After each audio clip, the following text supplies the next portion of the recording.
la maestría en Derecho aquí en la FES Acatlán.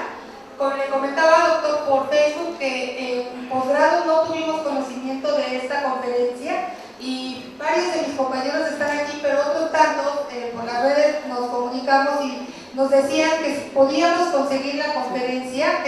Tuvimos la fortuna de nuestra clase de epistemología ver el video de una conferencia que usted dio en la UAP sobre el artículo primero constitucional. Yo quisiera ver si es posible que nosotros obtengamos esta conferencia para pasarla en posgrado. Voy a tomar nota de todas, sí. ¿Quién más? Buenas tardes, doctor. Usted comentaba ahorita de que tanto la Constitución como los tratados internacionales, así como las jurisprudencias, están a un mismo nivel. ¿Qué pasa cuando van en contra? O sea, ¿quién gana o cómo se resuelve? Mi pregunta es, ¿qué sucede en los casos de incumplimiento?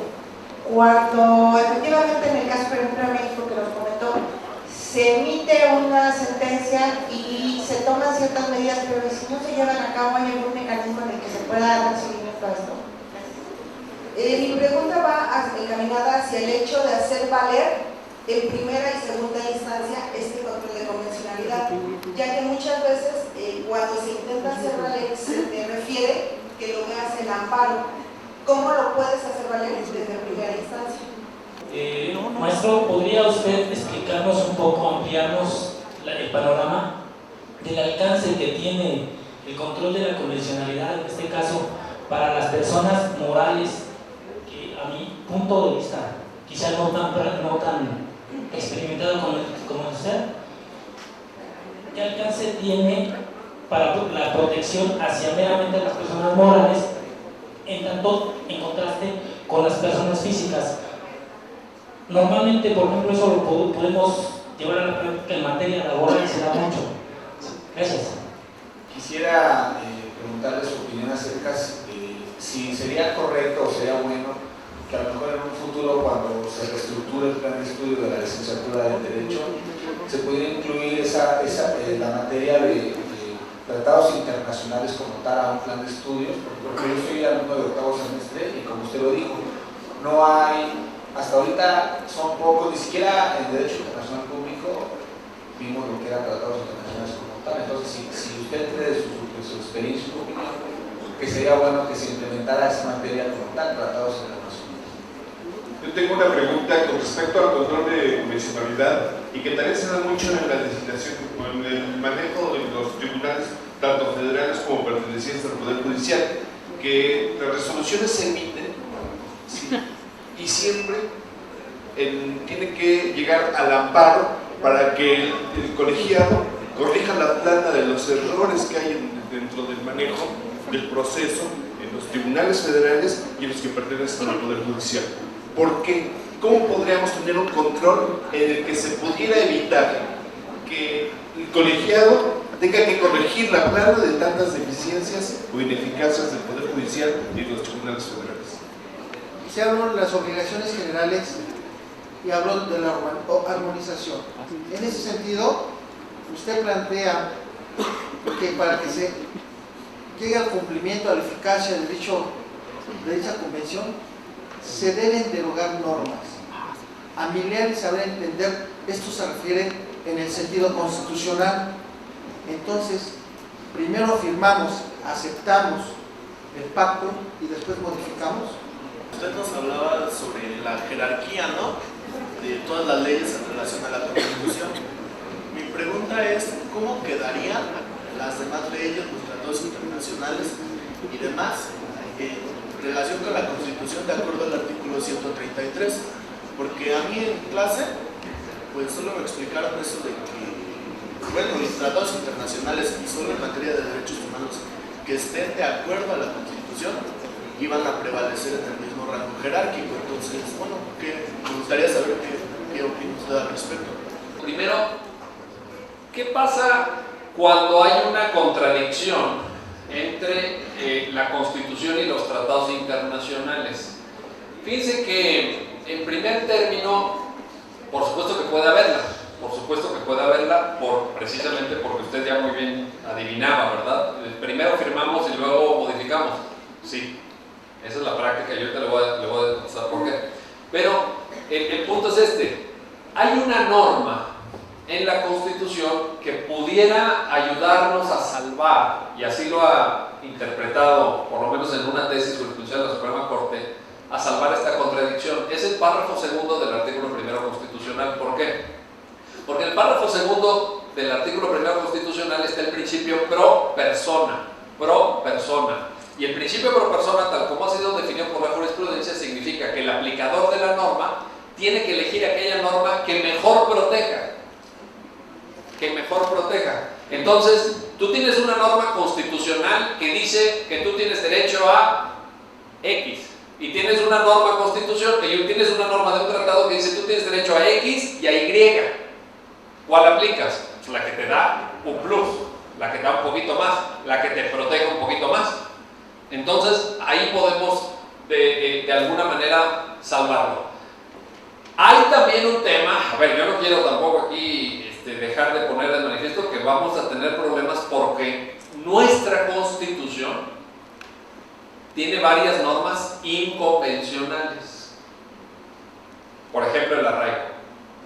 La figura del arraigo como medida cautelar de naturaleza preprocesal, esto es fuera de juicio. Si a ti te arraigan 80 días, el artículo 16 de la Constitución dice te pueden arraigar hasta por 80 días para que te investiguen.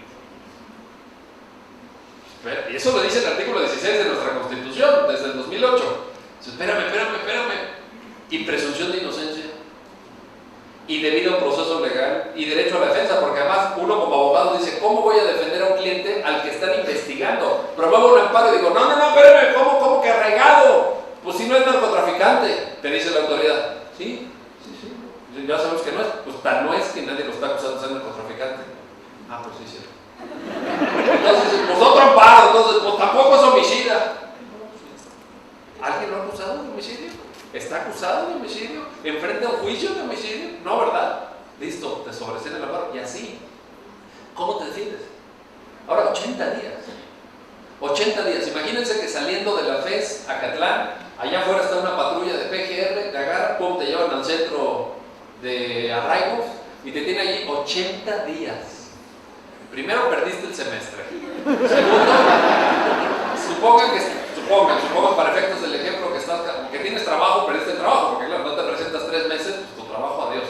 No, te presentas 3 meses después a tu casa, ¿no? Tocas, te abre un señor.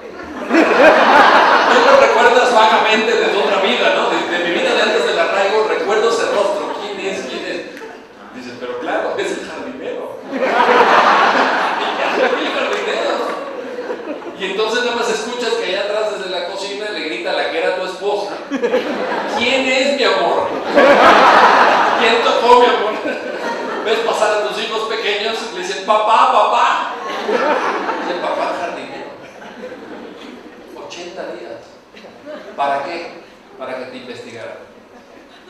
Pero dicen ustedes, bueno, pero ¿qué tal? Eso es para gente que anda metida en problemas y todo. Durante el sexenio de Felipe Calderón arraigaron en promedio a 14 personas diariamente. 14 en todo el país, en promedio. ¿Saben cuántas llegaron a juicio? A juicio, no digo sentencia condenatoria. De esas investigaciones, ¿en cuántos casos se desprendieron elementos suficientes para abrir una causa penal en contra de ellos? 3.3%. No 33%, 3.3%. Y es muy obvio que esta figura ni funciona ni va a funcionar jamás por una razón. Porque si la autoridad encargada de la acusación, esto es el Ministerio Público, tiene verdaderamente elementos, no necesita arraigar. Arraigan cuando no tienen nada. Y normalmente, como no saben investigar, no tienen nada. Esa es la verdad. O sea, si tú tienes elementos, si tú dices, esta persona es narcotraficante, yo voy y la acuso ante un juez y le abre proceso penal y le voy a aportar todas las pruebas para que lo sancionen. ¿Cuándo arraigas? Cuando no tienes nada. Es que alguien dijo, mencionó, supuso, imaginó, pensó que fulano tal es narcotraficante o es secuestrador, etc. Si arraigas es porque no traes nada y por eso fracasa. Eso viola la Convención Americana. El artículo 18, último párrafo de nuestra Carta Magna, dice que podemos incomunicar presos. Guantánamo. Eso está en nuestra Constitución.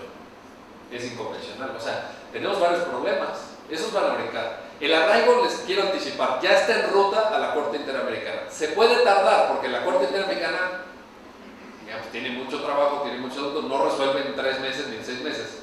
Están resolviendo aproximadamente en 4 años. Se va a tardar. Pero a México le van a ordenar que quite de su Constitución el arraigo. A mí me gustaría que lo quitaran antes porque recapacitaran, etc. Pero nos lo va a ordenar la Corte Interamericana. Entonces ahí tenemos un asunto. Mientras tanto, mi respuesta sería principio pro persona. Siguiente, ¿qué pasa cuando se incumple una sentencia?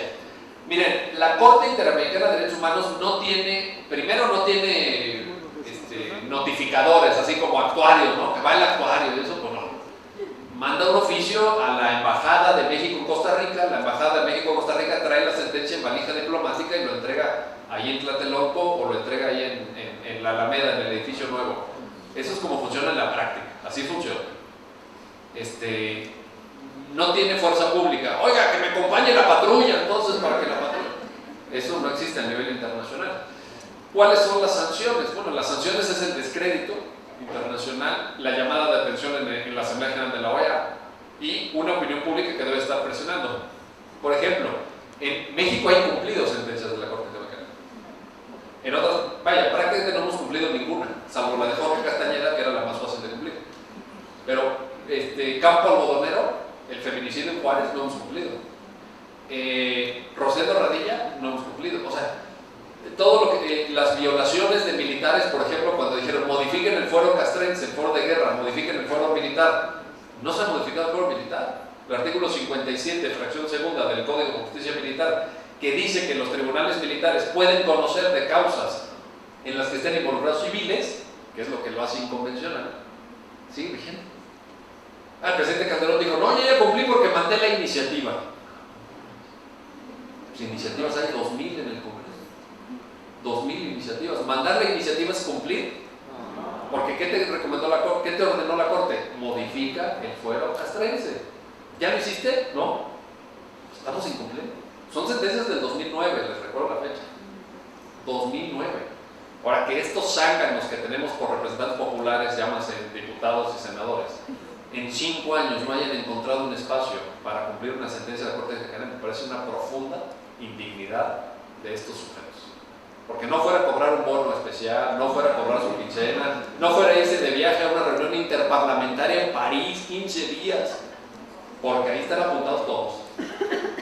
Pero cuando se trata de cumplir con lo que el sistema jurídico exige, son unos verdaderos vagabundos, impresentables. Y nosotros, ustedes como estudiantes, nosotros como profesores, nosotros como profesionales del derecho, debemos estar presionando y debemos estar llamando la atención y debemos estar recriminándole a cada legislador que se parara en cualquier sitio y a través de redes sociales y a través de su email, todos los días recordándole, es usted un violador de derechos humanos. Está violando una sentencia de la Corte Interamericana. Entonces, necesitamos ejercer presión pública, porque si no, estos se avientan otros 15 años. O sea, ellos están en la grilla, ellos están en otra cosa, ellos quieren seguir cobrando el presupuesto y seguir cobrando bonos. Ellos no les preocupan nuestros derechos humanos. Nosotros tenemos esa responsabilidad. ¿Cómo hacer valer el control de convencionalidad en primera instancia? Ahora ya es obligatorio. No es de que quieran aplicarlo. Entonces hay que citarles la 912, hay que citarles la 293, hay que llevarles las tesis de jurisprudencia, hay que acercarles todos los elementos. Si no lo hacen, están violando el sistema jurídico mexicano. El alcance del control de convencional para personas morales. Bien, la reforma de derechos humanos de 2011 precisamente señala que los titulares de los derechos son las personas. Antes de la reforma decían los individuos, antes de la reforma. ¿Hay diferencia entre persona e individuo? Claro, porque individuo es usted, individuo es usted, individuo es usted. Pero persona puede ser persona física o persona moral. Entonces, a la pregunta, las personas, desde mi punto de vista, perdón, compañero que lo corrija, pero no indebidamente llamadas morales, a mí me gustan más personas jurídicas o personas jurídico-colectivas, pero bueno, no importa, no voy a entrar en eso ahorita. La pregunta es, ¿tienen derechos humanos? La respuesta es sí. Tienen algunos derechos humanos, no todos. ¿Tienen el derecho de sufragio? No, porque para ir a votar somos las personas físicas. ¿Pero tienen el derecho a la inviolabilidad del domicilio? Claro. Tú tienes tu despacho de abogados, está a nombre de Pérez González, Sociedad Civil, Abogados Pérez González. ¿Puede entrar la autoridad sin una orden de cateo a tu despacho? Y está la titularidad de ese despacho, es una persona moral, pero tiene el derecho humano a la inviolabilidad del domicilio. ¿Le pueden intervenir el teléfono, por ejemplo, sin una orden judicial? No.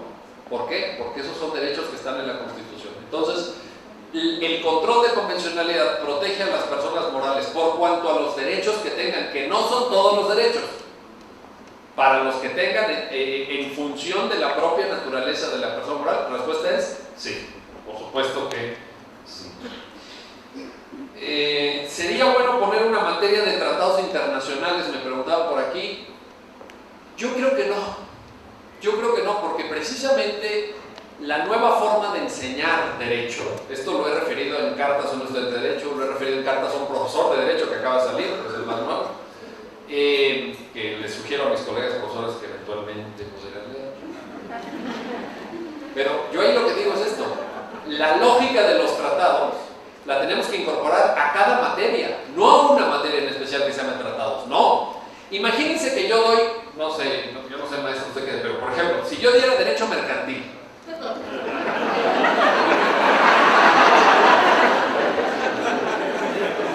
ya no me voy a volver a invitar. Perdón, pero lo tenía que decir. Bueno, okay, no, perdón, derecho penal, ¿no? Me acordé, es que el ejemplo bueno era derecho penal. No, pero derecho mercantil, usted lo sabe mejor que nadie. El Código de Comercio, ¿de qué año es? No me digas, eso no es un año. No es un año. Me tiene que decir un año. 1890. ¿Quién lo expidió? La firma del decreto de promulgación de quién es? Porfirio Díaz. La ley de títulos del 32, maestro. Entonces, ¿ustedes creen que hoy el comercio, la actividad mercantil, comercial de este país, no está en buena medida, determinada por tratados internacionales? ¿Y ustedes no creen que los mejores abogados, los abogados que se llevan los pleitos más sustanciosos, los encargos procesales que valen la pena, ustedes creen que trabajan con el puro Código de Comercio de Porfirio Díaz? O sea, eso te da la base. Pero si nos quedamos con eso, estamos fritos. En derecho penal igual, hay una Corte Penal Internacional, hay tratados internacionales de extradición, etc. En derecho constitucional, pues ni les digo, todos los derechos humanos. En derecho ecológico, por ejemplo, toda la normatividad internacional. Entonces, eso tiene que estar en cada materia. Es como cuando me dicen, saben que doy muchos cursos de argumentación jurídica, ¿no? Seguramente algunos de ustedes lo saben. Me dicen, no, pero es que pero nosotros ya sabemos de argumentación jurídica porque llevamos un semestre en la facultad.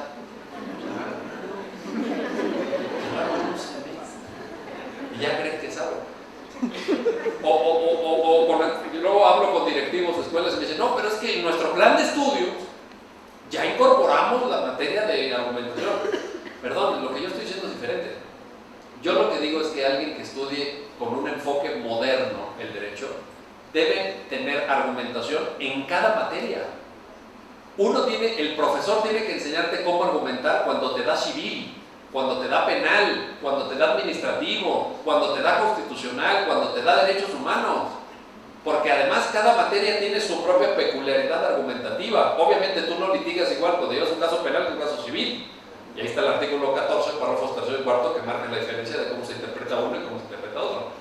Es decir, tenemos que dar argumentación en todas las materias.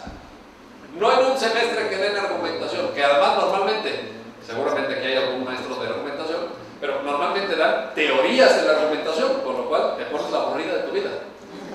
Es que el señor Dolmen dice, y el señor Alexi dice, no los conozco, el juez tampoco los conozco. Entonces hay que dar argumentación aplicada, que es algo en lo que yo estoy absolutamente centrado y comprometido. ¿Por qué se tiene que llegar siempre al amparo? Muy buena pregunta. Yo creo que ahora tenemos que romper con eso. Una de las grandes apuestas del control de convencionalidad es que los pleitos se terminen en primera o segunda instancia. ¿Por qué? porque tú como abogado ya hiciste valer todos tus argumentos. Antes no podías, te tenías que reservar tus argumentos constitucionales para el amparo, porque el juez de primera instancia te decía lo que a mí me dijo. No, todo eso está muy interesante, pero mire, a mí no me quite el tiempo con eso. No, ahora está obligado. Está obligado. Yo sí espero que esto disminuya el amparo directo. Tiene que disminuir. El amparo directo ya se volvió una instancia más. En vez de ser un recurso extraordinario, como se quiso en el siglo XIX, cuando se crea el amparo, no, ahora ya es la tercera instancia. Ya lo ven como normal. No, el amparo es un recurso extraordinario. El amparo no es de cada día, no es para todos los pleitos. Entonces ahí tenemos un problema que este asunto nos puede venir a resolver. Finalmente, dos cosas más. Armonización. Primero se firma, luego se deroga. Sí, y le voy a explicar por qué. Porque somos un Estado federal que tenemos 33 ordenamientos jurídicos en cada materia, o en muchas materias. Y si los del Congreso de la Unión no armonizan, ahora imagínense abajo. Imagínense los diputados de Tamaulipas, los diputados del Estado de México, los diputados de la Asamblea Legislativa del DF. Ni lo traen en el radar. Y además es difícil convencerlos cuando el tratado todavía no es obligatorio. Porque te dicen, no, cuando ya lo haya firmado el presidente y ratificado el Senado, vienes y me cuentas. Porque si yo voy y les digo, no, es que tienen que armonizar A, B y C de un tratado que probablemente cuando el presidente tenga tiempo se firmará el próximo año. No, dice ahorita estamos con las campañas, no nos vamos. Estamos viendo cómo nos repartimos el dinero en diciembre. Finalmente, última pregunta, ¿cómo queda la jerarquía? Me preguntaba aquí el compañero. La jerarquía queda, hagan de cuenta que hasta arriba, a ver, ¿hay una pirámide o no hay una pirámide todavía en México? Sí la hay. Pero es una pirámide un tanto rara, toda vez que ya no hay una cúspide con una sola norma, que sería una pirámide que termina, no, como toda pirámide en punta. No. Hasta arriba lo que hay ahora es una especie de cuadrado o de ¿cómo se llama?, de rectángulo que está integrado por estas 4 normas: Constitución, jurisprudencia que interpreta la Constitución, tratados y jurisprudencia de la Corte Interamericana. Y abajo, pues ya viene el resto del sistema jurídico mexicano. ¿Qué quiere decir? Tratados internacionales que no contengan derechos humanos, que no forman parte del bloque de máxima jerarquía. Leyes federales, leyes locales a un lado, leyes generales. También hay una sentencia, la del caso McCain, que dictó el Pleno de la Corte, diciendo que las leyes generales están por arriba de las federales. No sé dónde sacó ese argumento, pero bueno, es el amparo, es un famoso amparo, el amparo McCain, que dijo leyes generales están por arriba de las federales. No sé dónde sacó eso, pero bueno. Y luego todo lo que sigue, reglamentos, normas sociales mexicanas, decretos, etcétera, etcétera. O toda la normatividad, digamos. Así quedará. Finalmente, lo de la hora y lo del posgrado y todo eso. Yo les digo lo siguiente, yo estoy muy contento de estar aquí. Me invitaron a dar una conferencia, las conferencias normalmente duran 1 hora. Es que se echó una conferencia 5 horas, ahí se termina mi carrera académica, no me vuelven a invitar nunca jamás a nada. Entonces yo preparé algo, pues más o menos de 1 hora, que fue el tiempo exactamente que hablé 61 minutos exactamente, y creo que más o menos expuse el tema. Y les quiero decir, para despedirme, porque pues ya es hora de que nos vayamos, que estoy muy contento de haber estado en FES Acatlán. Estoy muy contento. Les pido una disculpa por no haber venido antes. Sí es mi culpa, porque sí me habían invitado antes, sí es cierto. Sí me habían invitado antes, pero era materialmente imposible. Aquí afuera hay una mesa con algunas de mis obras más recientes. Si alguien quiere que se las firme, con muchísimo gusto. Yo no tengo prisa, o sea, estoy terminando porque tengo que terminar, porque es el tiempo, el gran tirano, ¿verdad, maestro? Es el tiempo. Pero yo me voy a quedar aquí un ratito afuera, voy a dedicar los libros que ustedes manden, me voy a tomar fotos con los que no pude a la hora de la entrada. Les pido una disculpa, no fue grosería, pero quería yo empezar el punto. Entonces yo estoy ahí a la orden y les quiero decir que me siento profundamente orgulloso de ser universitario, de pertenecer a esta alma mater y de haber compartido con todas y todos ustedes esta mañana. Muchísimas gracias.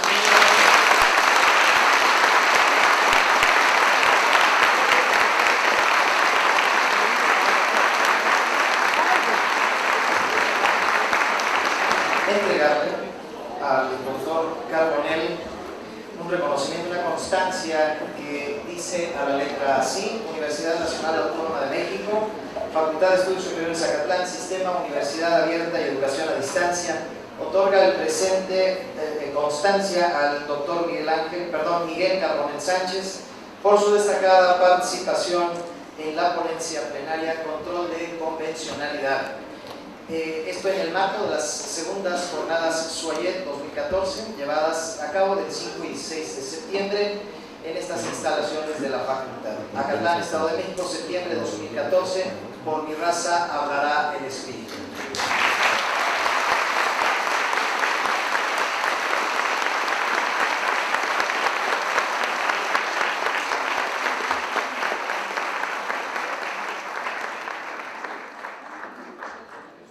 Muchachos, les pido por favor si se esperan un momentito más, porque sí quisiera hacer énfasis al doctor Carbonell y a nombre del doctor Alejandro Salcedo Aquino, nuestro director, le expresamos nuestro sincero agradecimiento por haber compartido sus experiencias y conocimientos.